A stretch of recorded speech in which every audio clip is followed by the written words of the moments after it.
nanone tubahaye ikaze bwoko bw'Imana mwese aho muri mudukurikiye mu Rwanda ndetse no mu mahanga. Tubahaye ikaze mu izina rya Yesu Kristo. Uyu munsi tugiye kwiga inyigisho ivuga ngo uburyo bwo kuyobora ubuzima bwacu mu nzira y'Imana. Ni inyigisho tuzatanga mu byiciro. Icyiciro cya mbere tugiye kuvugaho uyu munsi kiraza kuvuga kwibanda ku gutyaza ejo hacu hazaza. Ndagira ngo mbibutse ko ubuzima bwose butayoborewe mu Mana nta cyerekezo buba bufite. Kugira ngo ubuzima bwacu bugire icyerekezo cy'ahazaza, haba uyu munsi tukiri mu isi ndetse no mu buzima bw'iteka, nuko ubuzima bwacu buba buri mu Mana, buyoborerwa mu Mana. Nk'abakristo rero dukeneye gufata ibyemezo bizahindura ubuzima bwacu bwose, byaba uyu munsi ndetse n'ubuzima bw'ahazaza. Hari ibyiciro bitatu by'ingenzi dukwiye kuyoboramo ubuzima bwacu. Icya mbere ni igihe duhisemo guha ubuzima bwacu Yesu Kristo ngo abubere umwami n'umukiza, ari byo benshi bakunda kwita gukizwa. Igihe cyose dufashe umwanzuro wo gukizwa, ubuzima bwacu tuba dutangiye kubuyobora ahantu heza. Aha kabiri ni igihe duhisemo kuba byose dushobora kuba mu buzima, igihe twanze kutaba baciriritse kuruta uko twashobora kuba. Mu yandi magambo, duhitamo kuba baciriritse, duhitamo kuba boroheje, ariko duhitamo no kuba bakomeye bitewe n'amahitamo twemereye ngo ayobore ubuzima bwacu. Aha gatatu, duhitamo kuzamura urwego rwacu, indangagaciro zacu n'ibyifuzo byacu mu buzima. Nitwe tubihitamo. Ushobora kugira indangagaciro uhitamo kugenderamo. Ushobora kugira ibyemezo ufata ugomba kuyoboramo ubuzima bwawe. Ibi bintu bitatu byose ni ingenzi kubizirikana kugira ngo ubuzima bwawe ubuyoborere mu nzira z'Imana. Kimwe rero mu bintu bizadufasha kuyobora ubuzima bwacu mu nzira z'Imana, icya mbere ni ukugira ibyemezo bihamye, kuba umuntu ufata ibyemezo. Mu by'ukuri hari imbaraga mu gufata ibyemezo. Buri kintu kiba mu buzima bwacu, cyaba gutsinda cyangwa se gutsindwa, gituruka mu byemezo tuba twarafashe. Bitangirira mu byemezo twafashe, bikazasoreza mu bo tugomba kubabo. Ejo hacu hategurwa cyangwa hatyazwa n'ibyemezo tuba twarafashe. Uyu munsi ushobora kuba wahisemo kujya kwiga amashuri yisumbuye, segonderi. Ushobora guhitamo kujya kwiga imyuga. Ushobora guhitamo kujya kwiga ishuri rya Bibiliya. Cyangwa se ushobora byose guhitamo kutabikora. Dushobora kuba twarahisemo gushaka cyangwa se gushinga urugo ukagira abana, cyangwa ushobora no guhitamo kudashaka. Ushobora kuba warahisemo kugura cyangwa kubaka inzu, cyangwa ugahitamo kubaho gutyo muri ubwo buzima ukodesha. Ushobora kuba warahisemo guhindura umwuga ukajya mu bindi, ukava wenda mu bufundi ukajya mu bucuruzi, cyangwa ushobora no guhitamo kuguma aho uri. Ushobora kuba warahisemo kuba mu madeni, cyangwa ushobora no gufata umwanzuro wo kubaho utari mu madeni. Ibyemezo rero byose dufata uyu munsi bifite umusaruro bizazana ahazaza hacu. Ibyemezo dufata nibyo bitegura cyangwa bityaza ejo hacu hazaza. Ntabwo ari ibyo tubona cyangwa ari ibyo duhura nabyo. Hari ubuhamya bw'ibihumbi byinshi by'abagabo n'abagore, by'abakobwa n'abasore batsinze mu buzima bwabo, nubwo bari bafite ibintu byinshi by'ibizazana imbere yabo, ariko biza gusoza batsinze. Byagenze gute? Ntabwo ari ibintu byaje ngo bibitureho, ahubwo hari ibyemezo bafashe. Nta mpamvu, nta n'urwitwazo wagira mu gufata ibyemezo. Aho umuntu avuka, aho umuntu akurira, kuba hari amahirwe wabuze, ibyo byose ntabwo bishobora gutuma utaba uzagomba kubaho, kuko hari abo mwakoranye muri ubwo buzima uyu munsi bageze ahandi biturutse ku byemezo bafashe. Ndagira ngo nkubwire ko Bibiliya itajya yemera umuntu ubaho atagira ingamba afata cyangwa ibyemezo. Bibiliya idusaba gufata ingamba n'ibyemezo mu buzima bwacu. Niyo mpamvu no gukizwa ari icyemezo ufata. Ushatse wabaho mu buzima budafite Yesu muri wowe, cyangwa se ukabaho mu buzima bufite Yesu. Byaturutse hese? Ni mu byemezo twafashe, kuko biratubwira ngo gukizwa n'ubuntu. Twakijwe n'ubuntu kubwo kwizera, ngo ntibyavuye mu mirimo yacu kugira ngo hatagira ugira urwitwazo, hatagira ubyirata. Agakiza kabaye ubuntu, ariko icyemezo cyawe nicyo kizaguhesha gukizwa cyangwa se kudakizwa. Ibyemezo ni kimwe mu bintu bituma ahazaza hawe hategurwa. Icya kabiri gishobora kugufasha ni ukumenya uburyo utyaza ahazaza hawe. Ni gute twatyaza ahazaza hacu? Ni gute twatunganya ahazaza hacu? Ukwiye kugira ibyo wibazaho, ukavuga ngo mbese ubuzima ndimo burakwiriye? Ese aho ntekereza kugera hari inzira zihari ku buryo nzahagera mu buryo bworoshye? Niba nta nzira zihari, ni iki nakora? Kimwe rero mu bintu ugomba gukora, ukwiye kuba umuntu nanone ugira intego. Niba dushaka gutunganya ahazaza hacu, tugomba kugira intego cyangwa tukagira inzozi. Ukwiye kuba umugabo w'inzozi, ukwiye kuba umugore w'inzozi, ukwiye kuba umusore ugira inzozi, ukwiye kuba umukobwa ugira inzozi, ukwiye kuba umuntu ugira inzozi, ukagira intego, ukagira icyo ugambirira kugeraho. Urugero, mu myaka 5 cyangwa 10 guhera uyu munsi, ukwiye kwibaza ngo ni iki nzaba ngezeho, ni hehe nzaba ndi, ni iki nzaba maze kugeraho gifatika mu myaka 5 cyangwa 10. Aho ngaho nicyo twita inzozi. Gutekereza ngo mu myaka 2, 3, 5 ndashaka kuzaba ngeze. Bimwe nababwiye hejuru byo gufata ibyemezo, ukajya kwiga, ukajya mu myuga, ugahindura umwuga, ibyo byose biza mu bwenge bw'umuntu ufite inzozi. Kuko niba uhinduye umwuga, byanga bikunze hari inzozi ufite. Urabona umwuga wari uri gukora, urabona icyo wakoraga uyu munsi kidahuye naho ushaka kugera, bigatuma ufata ibyemezo. Ubwo rero kugira inzozi ni ikintu gikomeye, kugira intego mu buzima bwawe ni ikintu gikomeye cyatuma ugera ku hazaza heza.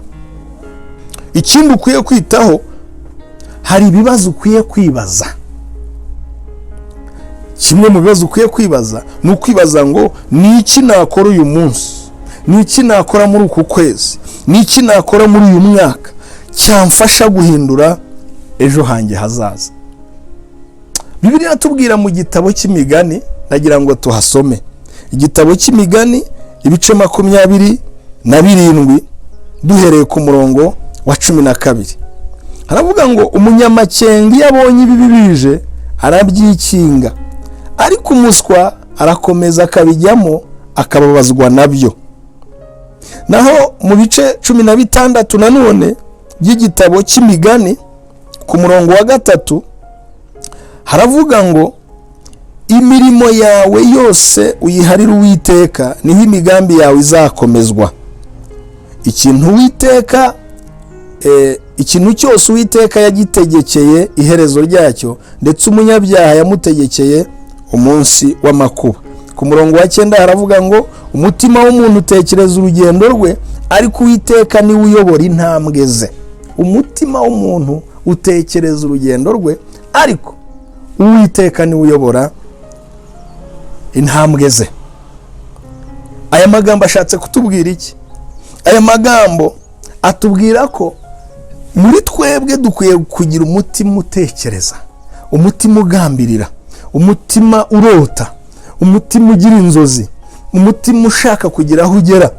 Noneho Uwiteka za nzozi zacu akaba ari uzisohoza. Ukwiye rero kwibaza ngo ni iki nakora. Iyo umaze kukibaza niho utangira gushyiraho intego, warangiza ukirinda kwibagirwa kwereka intego zawe Uwiteka. Ikindi ukwiye kwibaza ngo mbese haba hari ingeso cyangwa imico runaka mu buzima bwanjye imbuza kugera ku cyo nshaka kugeraho, imbuza kuba uwo ngomba kuba we. Hari abantu benshi bazitirwa n'ingeso runaka bafite, hari abantu benshi bazitirwa n'imico runaka bafite, hari abantu benshi bazitirwa n'ibintu byababase runaka bigatuma badatera intambwe. Ariko ukeneye kwicara ukitekerezaho, ugatekereza ngo haba hari ikintu kinzitira kiri imbere yanjye nshobora gukura mu buzima bwanjye. Kuko mu migani hatubwiye ngo umunyamakenga abona ikibi imbere ye akakikinga, yarangiza agatambuka. Ese hari ikintu ukwiye kwikinga? Ese hari ikintu ukwiye kwiyambura? Ese hari ingeso ukwiye gushyira ku ruhande kugira ngo utambuke? Ubitekerezeho neza niba ushaka kuba umuntu utunganya ahazaza he kandi ukazasanga ahazaza hawe hatunganye. Icya gatatu ukwiye kwibaza mu bibazo, ukwiye kwibaza ngo hari umuntu cyangwa abantu twahura cyangwa twamenyana bagira icyo bamarira mu buzima bwanjye bakamfasha guhura n'ubuzima ntekereza kuzageraho. Ndagira ngo mbabwire bwoko bw'Imana, nta munsi n'umwe uzabona Imana physically yamanutse imbere yawe ngo ibashe kugufata ukuboko mu buryo bugaragara. Ariko Imana ifite abantu babasha kugushyigikira. Imana ifite abagabo n'abagore bagushyigikira ukagera ku nzozi zawe. Niyo mpamvu ukeneye kwicara ukareba, ukavuga uti se mu nshuti zanjye, ukavuga uti se mu bantu tuziranye, ukavuga uti se mu bantu banzengurutse hari abantu nakwegera bamfasha bakamfata ukuboko bakangeza ku rwego numva nifuza kugeraho, cyangwa bakamfasha kuzamuka kugira ngo ngere ku yindi ntambwe. Ndagira ngo ibyo bibazo ugomba kwicara ukabyibaza kandi ukabitekerezaho. Icyo ni kimwe mu bintu bizatuma ubasha kugera ku hazaza hawe heza. Aka gatatu, gutyaza ejo hawe biragusaba kwiga kugira ibikorwa bikwiriye mu gihe gikwiye. Buri gikorwa cyose ukora ujye wibaza ngo iki gikorwa kirangeza kuwuhe musaruro. Wipfa kujya mu bibonetse byose, wipfa gukora ibibonetse byose, wiherekeza abandi mu byo barimo ngo ujye mu bintu runaka kubera ko wabonye abandi babirimo. Hoya, iga kuba umuntu umenya kugenzura ibyo akora. Ese ibyo nkora bizamfasha kugera aho nshaka kugera? Nurangiza ubikorere mu gihe gikwiriye. Nubona bitazagufasha, hindura icyerekezo, b'umunyamakenga, uhindura inzira zawe, winjire mu bikorwa bibasha gutuma ugera aho ugomba kugera. Icya kane, umuntu ukoresha amahame y'Imana. Koresha amahame y'Imana. Dukeneye gushyiraho amahame yacu dushingiye ku ijambo ry'Imana. Amahame yawe yose akwiye gushingira ku ijambo ry'Imana kugira ngo ubashe kugera ku nzozi zawe. Nuko uba umugabo w'amahame, nuko uba umugore w'amahame, nuko uba umusore w'amahame cyangwa umukobwa w'amahame, ukagira amahame akugenga. Ariko ayo mahame ntabe amahame ukomora mu mico, ntabe amahame ukomora mu miryango yawe, ahubwo akaba amahame ukomora mu ijambo ry'Imana. Kuko Imana niyo cyitegererezo cyacu dukwiye gushingiraho amahame yacu. Kumenya icyo twitekerezaho ubwacu, gushyiraho amahame yo hejuru no gukora dushingiye kuri ayo mahame, ibyo nibyo bizatuma tuva ku rwego tukagera ku rundi rwego.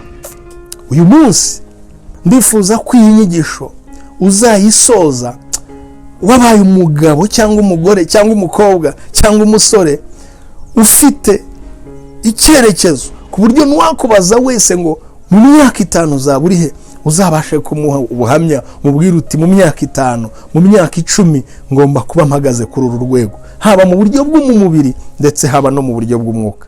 Ntabwo bizizana, ntabwo ari ibintu bizamanuka ngo bikwitureho, ntabwo ari inzozi uzagira ngo buke mu gitondo usange zabaye impamo. Hoya, bizava muri aya mahame ndi kukubwira. bizava muri uku gufata ibyemezo, bizava muri uku kugira intego, bizava muri uku kugira amahame ashingiye ku mahame y'Imana, y'ijambo ry'Imana. Ikindi kintu cya gatanu, ukwiye kugira ibihe byo gutekereza, gufata umwanya wa meditation, kumedita, gutekereza ku buzima bwawe. Wige cyangwa witoze wowe ubwawe gutekereza ku bintu by'ingirakamaro mu buzima bwawe, ibintu bibasha kugirira akamaro. Biravuga ngo ibintu byose bishobora kukubera byiza, ariko siko byose ari iby'umumaro kuri wowe. Ukwiye guhitamo ibintu by'umumaro kuri wowe, ariko ibyo bintu by'umumaro uzabihitamo ari uko wicaye ugatekereza. Shyira imbaraga zawe ku bintu by'ingenzi. Numara gutekereza ugashyira ibintu byawe byose ku murongo, ugahitamo iby'ingenzi, tangira ibyo by'ingenzi wahisemo aba ari byo ushyira mu imbaraga. Shora ubutunzi bwawe aho buzabyara ubundi bwinshi. Ntugatinde ku tuntu dutoya, gendera mu mugambi w'Imana, agura ubuzima bwawe mu kwiga ibintu bishya, shaka ahantu hashya ndetse n'inshuti nshya, ongera ubumenyi, hanga udushya, vumbura. Reka gutinda ku tuntu gusa dutoya ngo utumare nk'imyaka, noneho nugeraho usigara ubona abandi baragusize, utangire kwivovota no kwitotombera Imana. Impamvu ni uko utarebye, impamvu ni uko utahumutse, impamvu ni uko utagize intumbero. Hari ibiri imbere yawe byakugirira umumaro byinshi, ariko ntiwize kwicara ngo utekereze nurangiza uhitemo iby'ingenzi. Ikindi cya gatandatu, nyuma yo gufata ibihe byo gutekereza, nuko ibihe unyuramo cyangwa ibihe urimo uyu munsi ntacyo bitwaye. Uyu munsi ushobora kuba uri umushomeri, ukaba uri kumva ibyigisho nk'ibi ngibi, ukumva bitakureba, ukumva ntaho wahera. Benshi ushobora kuba nta n'ijana ufite mu mufuka wawe, ukumva nta gishoro wabona. Ushobora kuba uyu munsi ureba hirya no hino mu bikuzengurutse, ukabona nta kintu na kimwe waheraho. Ibyo bikaguhindukira urwitwazo. Ariko jya wibuka ko nta na rimwe imiterere y'ubuzima bwawe izigera iba imbogamizi, ahubwo imbogamizi zizaba ibyemezo ufata mu buzima bwawe. Ntabwo imiterere y'ubuzima bwacu ari imbogamizi, ibyemezo dufata nizo mbogamizi tugira. Nidufata ibyemezo bikwiye bizahindura imiterere yacu. Inzitwazo zijya zishoboka, zijya zibaho biturutse mu buzima turi kunyuramo, ariko uzagira inzitwazo ariko ntacyo zizahindura mu buzima bwawe, ahubwo zizazana gutsindwa gusa. Inzitwazo zishobora gusenya kandi zibuza kugera ku musaruro. Mu gihugu cyacu harimo ama-opportunity menshi, harimo uburyo bwinshi, hari ibintu byinshi byo gukora. Leta iririrwa ikangurira urubyiruko kugira ibyo rukora, ariko wowe akenshi uzasanga witotomba, wivovota, uvuga ko rwose ubukene butumaze. Nyamara hari abajene nkawe bari gusudira, bari kubibyaza amafaranga. Hari abajene nkawe bari korora, bari kubibyaza amafaranga. Hari abajene nkawe bari guhinga, bari kubibyaza amafaranga. Hari abandi bari ku zindi nzego runaka, bari gukorera ku iyo misozi, bari kubibyaza amafaranga.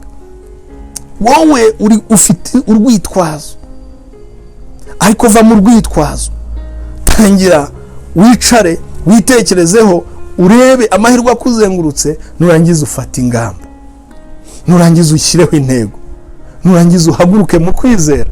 Imana yawe izabana nawe. Icya karindwi, ko mfite utuntu 10 nibura uyu munsi kuri iki cyiciro cya mbere nshaka kukubwira, ukwiye gukurikirana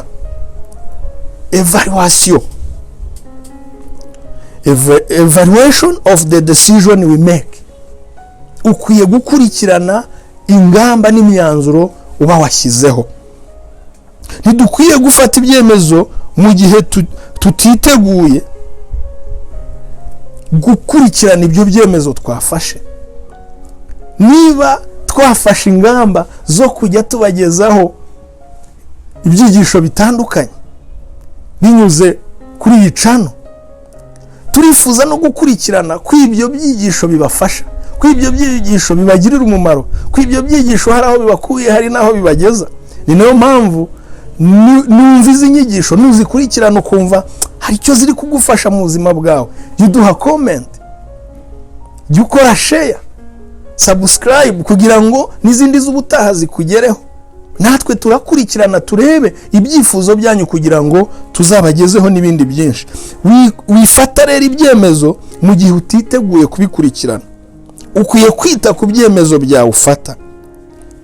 Irinde ibintu byose byazazitira ibyemezo wafashe, bice ku ruhande, kuko biratubwiye ngo umunyamakenga yabonye inzitizi imbere ye arazikwepa agafata indi nzira. Icyamunani, tekereza iby'igihe kirekire. Wiba umuntu utekereza utuntu dutoya. Imana izagarukira aho wowe ugarukiriza amaso yawe. Imana izakorera mu mayerekwa yawe. Wigira iyerekwa rito rero, agura imbago, kuko biri igitubwira muri Yesaya ngo nimubamba amahema yanyu, mwagura imbago zanyu, murege inyegamo zanyu, mushyire hirya no hino, mwagure, kuko Uwiteka Imana yacu ni Imana itagira aho igarukira. Ni Imana ibasha gukora ibirenze ibyo utekereza n'ibyo wibwira. Niyo mpamvu ukwiye gutekereza ibintu birebire. Ntabwo dushobora guhindura ubuzima bwacu mu ijoro rimwe. Tugomba kurebera ubuzima bwacu mu gihe kirekire. Ibyemezo bito dufata mu gutangira bizagenda bikura buhoro buhoro, bizakura buhoro buhoro kandi byera imbuto.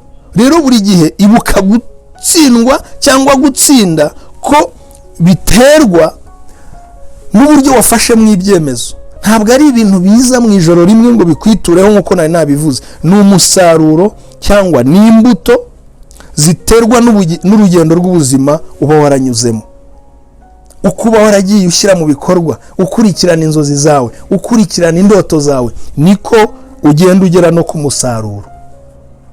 Icyacyenda, ukwiye kwirinda kwishimira umusaruro w'igihe gito. Hari abantu bashaka kugera ku bintu byose mu gahe gato. Hari abantu bifuza kubaka etaje bataranagira nibura n'ikibanza. Akumva ko iyo etaje mu cyumweru kimwe cyangwa mu kwezi kumwe akwiye kuba yifite. Ariko tekereza etaje unihe igihe, kandi noneho utangire gushyira mu bikorwa amahame azatuma ugera kuri ya etaje. Irinde gutekereza ibintu by'agahe gato, ahubwo tekereza mu gihe kirekire. Irinde kugira ibyemezo ufata bishingiye ku musaruro w'igihe gito.